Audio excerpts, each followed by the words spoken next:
একটা সাধারণ সরকার থেকে তারা ক্রমান্বয়ে একটা দানবে পরিণত হয়েছিল। জনগণকে নির্যাতন করা, হত্যা করা, ভয়ের রাজত্ব কায়েম করা, এটা ছিল তাদের টার্গেট। 15 বছর ধরে এই সরকার ক্রমান্বয়ে যে দানবে পরিণত হয়েছিল, প্রথমে পিলখানা হত্যাকাণ্ডের মাধ্যমে আমাদের প্রতিরক্ষা ব্যবস্থার মেরুদণ্ডটাকে ভেঙে দেওয়া হয়। আমরা বলেছি যে সেনাবাহিনী যার সাথে একটা নাম সবসময় যুক্ত করা হয়, দেশপ্রেমিক সেনাবাহিনী।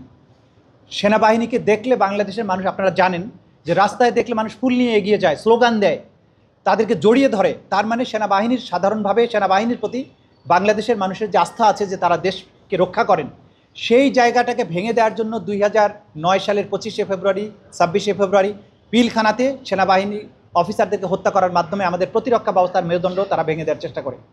পরবর্তীতে গুম খুনের কালচার চালু করে, পরবর্তীতে নির্বাচন ব্যবস্থাগুলো ধ্বংস করে দেয়, তত্ত্বাবধায়ক ব্যবস্থাগুলো বাতিল করে, দুর্নীতি সর্বগ্রাসী রূপ পায়। এইটার মাধ্যমে একটা সাধারণ সরকার থেকে তারা ক্রমান্বয়ে একটা দানবে পরিণত হয়েছিল। জনগণকে নির্যাতন করা, হত্যা করা, ভয়ের রাজত্ব কায়েম করা, এটা ছিল তাদের টার্গেট। এক্সট্রিম মশার কয়েল প্ল্যান্ট ফাইবার দিয়ে তৈরি, ডেঙ্গু, চিকুনগুনিয়া বাহি সহ যে কোনো মশার বিরুদ্ধে দেয় এক্সট্রিম সুরক্ষা। এই দানবীয় শাসকই একটা পর্যায়ে এসে 2024-এ আমাদের তরুণ তরতাজা প্রজন্মের উপরে তারা সর্বাত্মক আক্রমণ চালায়, তাদেরকে হত্যা করে।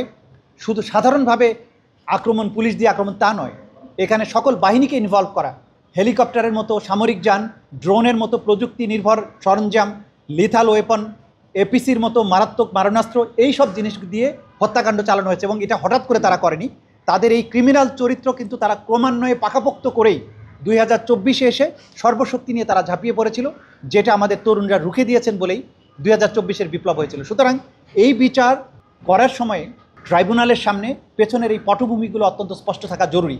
সে কারণে এই পটভূমিগুলো আমরা তুলে ধরছি, সাথে সাক্ষ্য প্রমাণগুলো, এটা যে বাস্তবে কী কী ঘটেছিল সেই সাক্ষ্য প্রমাণগুলো আমরা তুলে ধরছি।